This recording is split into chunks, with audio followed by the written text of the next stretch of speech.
Hoje faremos um panorama sobre o seguro de responsabilidade civil para o profissional médico. E para isso conversaremos com o advogado Felipe Paes Barreto, especializado no assunto. Tudo bom, Galiza? Como é que você está? Tudo bem, Paulo. Grande abraço. Galiza, quais são os seus comentários? Paulo, a gente pode dizer que, ao longo do tempo, esse segmento tem crescido muito na área de seguro, né? E não apenas na área médica, como em outras profissões também, como corretores de seguros, advogados, né?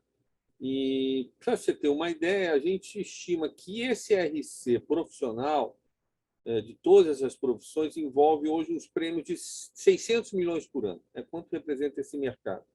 Então, a conversa hoje com o Felipe vai ser oportuna, que ele vai colocar luz em cima desse assunto tão promissor. Felipe, seja bem-vindo ao Panorama do Seguro. É uma grande honra e orgulho tê-lo aqui conosco na bancada. Bom, eu vou começar perguntando o básico. O que é o RC profissional médico e gostaria que você pudesse dar algum exemplo prático, como e onde esse seguro pode ser útil. Bom, primeiramente, bom dia. Agradeço a você, Alexandre Algaliza, essa oportunidade. Todos os profissionais, né, liberais, advogados, médicos, contadores, no exercício da sua profissão, ele tem que fazer a gestão do risco da sua atividade, né? Toda a parte da prevenção.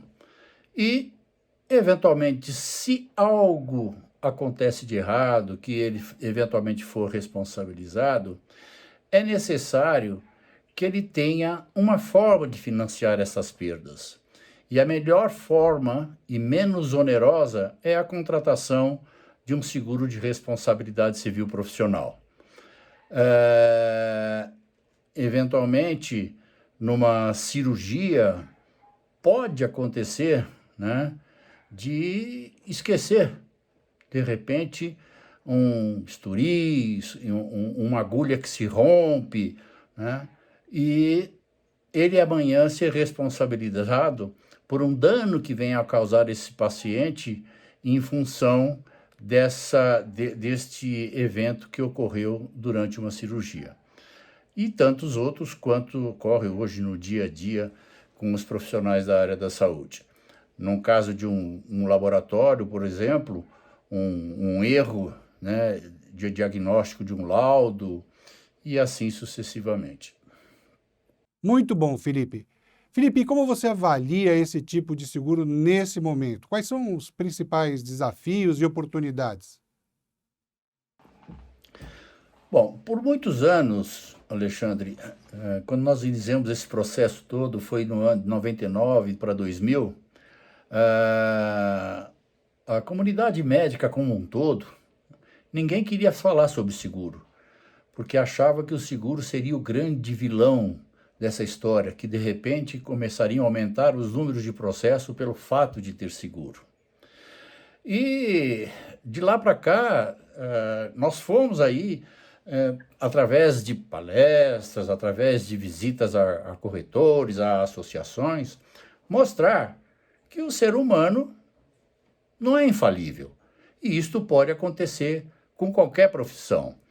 O que nós verificamos ao longo desse tempo, que era um processo de aculturamento, mas nós sabíamos que essa prospecção ela viria muito mais pela dor do que pelo amor. E de uns anos para cá, né, o número de reclamações contra os profissionais da área da saúde aumentou muito. E nos corredores, né, dos hospitais, das clínicas, a conversa já é corriqueira, quem foi processado e quem não foi processado. E o médico, ele pode ser demandado tanto na esfera civil, como na esfera criminal, como também através dos seus conselhos. E o seguro, né, ele contempla, né, a defesa desses médicos, pagando os honorários advocatícios, custas processuais e, se ocorrer, se for necessário, também a própria indenização. Durante algum tempo, nós tivemos uma evolução um pouco paulatina desse seguro, porque se tratava como um seguro de reembolso. Então, não era justo um médico, após uma condenação, e ter que pegar um dinheiro no banco para pagar a indenização, para depois se reembolsar da seguradora. O mercado evoluiu muito, o mercado começou a conhecer mais este risco e começou a contemplar coberturas, né, principalmente no dano moral, decorrente de um dano informacional, decorrente de uma perda de chance, decorrente de um dano estético, que na verdade tudo isso são formas do dano moral. O mercado evoluiu bastante. O mercado hoje começa a ter alguma resistência em relação a algumas especialidades, em função da sua frequência de sinistros, mas ao longo do tempo eu acredito que essas coisas vão se acomodar, né? E os profissionais da área da saúde também têm que fazer o seu lado, né? Principalmente na informação ao paciente quanto aos riscos, eventualmente até de uma cirurgia, porque não necessariamente é um erro, pode ser uma intercorrência, mas ele vai ter que ter o seguro, né, para financiar essa defesa e provavelmente ele poderá ter a improcedência desta ação. Enfim, o seguro ele é um grande cobertor, né, para o profissional da área da saúde, porque contempla essas defesas e até o acordo, se necessário for. Muito bom, Felipe. Bom, para concluir, que dicas você daria para os profissionais do setor de seguros que atuam nessa área? Dicas para corretores, seguradoras, etc. Bom, para o corretor de seguros, não só no seguro de responsabilidade civil dos profissionais da área da saúde, mas em todos os outros, precisam conhecer o produto, né? Precisam conhecer o produto e as garantias, as coberturas que aquele seguro está contemplando, para que não tenham surpresa na hora de um sinistro.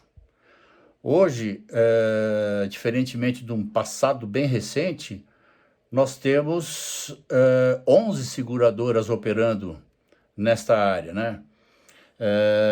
Independentemente até de algumas apólices estipuladas aí por algumas associações que acabam por dar serviços agregados e que são muito necessários aos profissionais desta área.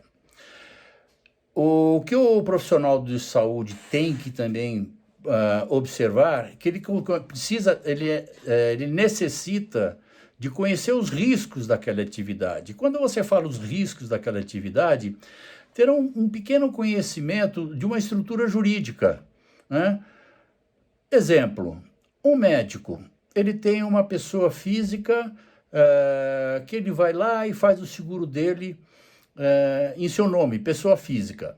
Normalmente, esses médicos, vou dizer para você, acho que 100%, não se relaciona mais com hospitais e nem tampouco com seus pacientes através da pessoa física. Ele se relaciona através da pessoa jurídica.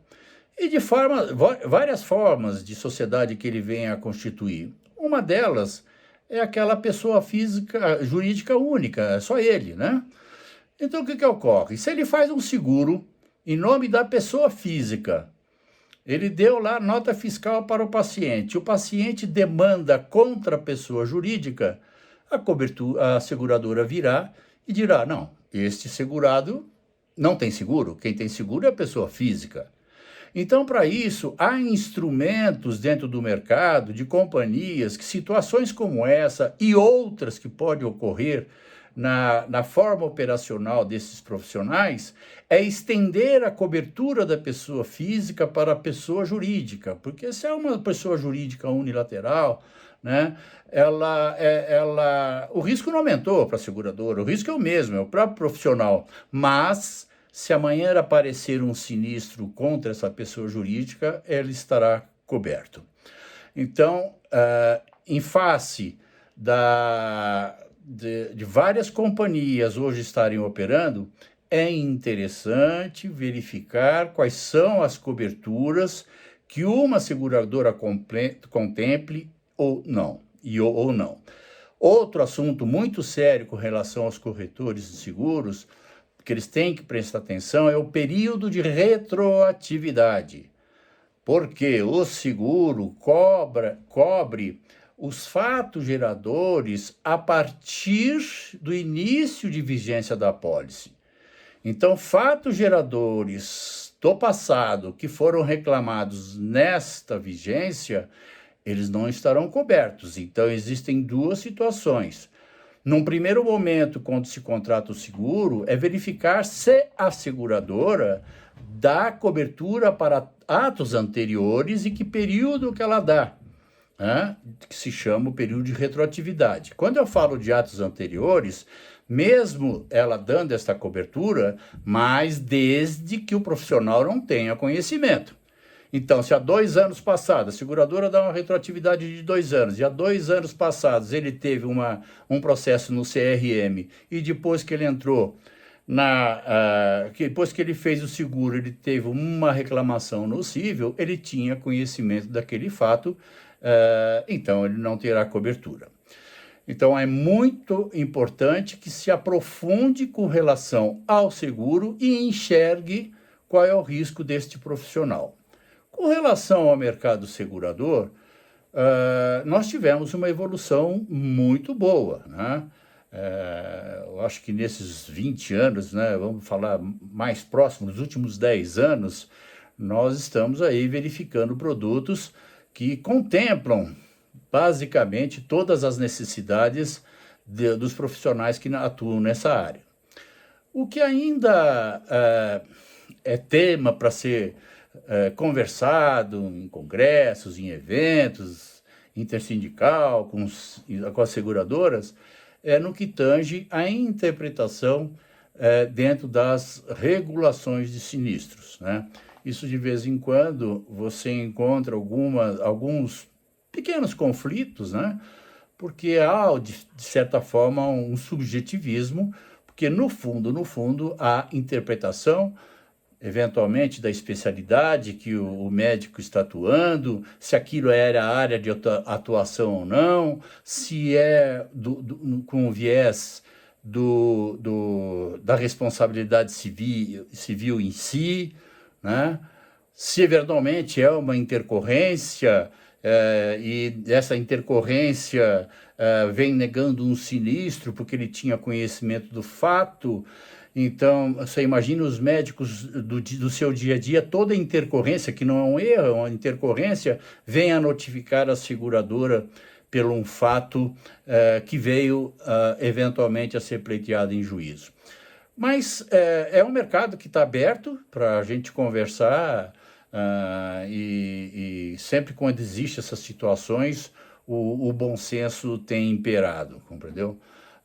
Os seguradores aí, no nosso modo de ver, estão fazendo a sua parte, e as coisas particulares, as coisas específicas, elas são conversadas com um nível bom, sem grandes problemas.